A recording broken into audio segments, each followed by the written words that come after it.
Hey everybody, I just wanted to talk about something I've been feeling for a while. So just to reflect on some of my personal experiences, I did a lot of work in media literacy. I worked at Media Matters as a media analyst. I'm in political communications, and I really have noticed a trend that I think the messaging tactics of the past or of a certain crowd in political communications who have the largest platforms are not adequate for the moment that we need. Center right, other center left ones that are okay. I just have this feeling that they're still trying to relitigate the world of yesterday and how Trump is a break from what came before.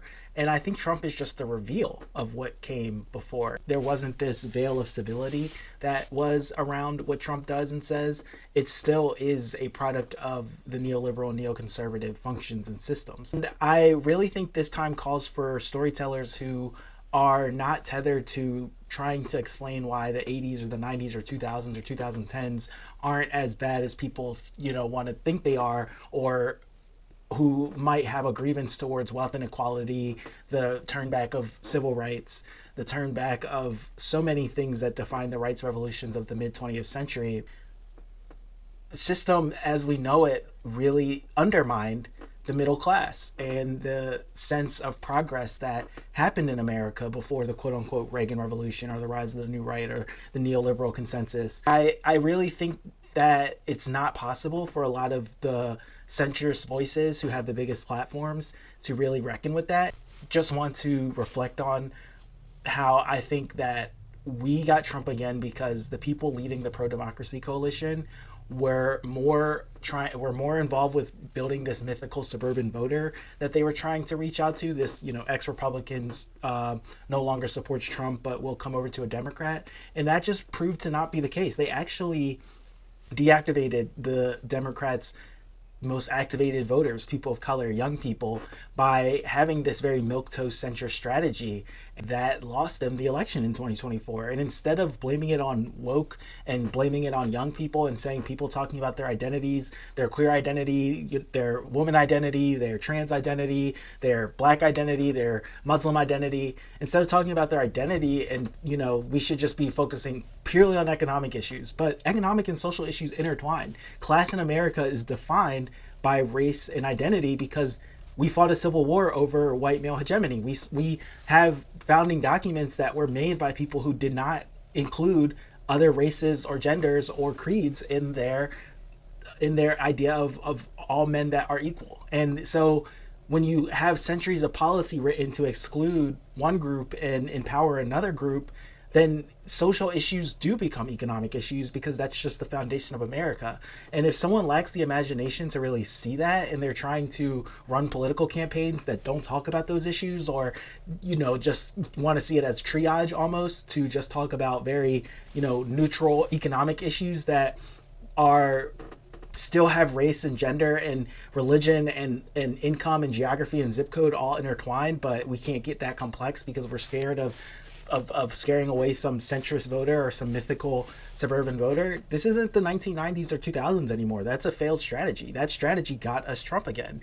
And I really think that just needs to be said, especially after a year of having a lot of these people blame wokeness or blame social issues or people's advocacy for social issues or for foreign policy blunders and saying that people were too woke and that's why we lost to Trump. That's not true. We lost to Trump because of their centrist strategy and the people they said would come out and not vote for Trump who either didn't come out and vote or voted for Trump anyway. And we need to stop trying to allow the Democrats to go down that strategy path. We need to stop listening to ex-Republicans who are trying to rebuild this image of Reagan or this image of the neoliberal world that really isn't reality for a lot of people, maybe for people in the Beltway brunch circuit, but not people outside in the quote unquote real America, the ones who don't have connections, prestigious college degrees, or read a bunch of political books. I'll even implicate myself there. That's just the thoughts I've had. Let me know what you think. It's, again, no shade. I respect a lot of people in this business.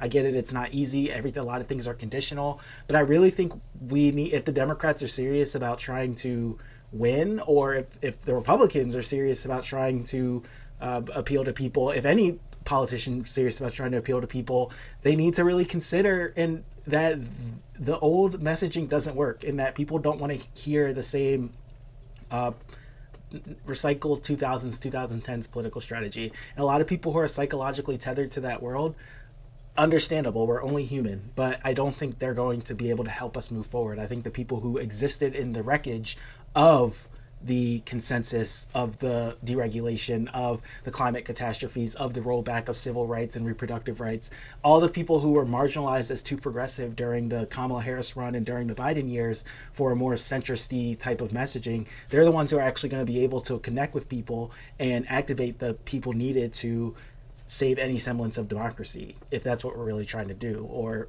at least be honest about the country, so we can at least be honest with each other, including Trump voters and Biden voters and Obama voters, because I think the political class is still trying to sell illusions, and a lot of the people who are voting for reactionary politics are just feeling dissatisfied or tired of the illusions.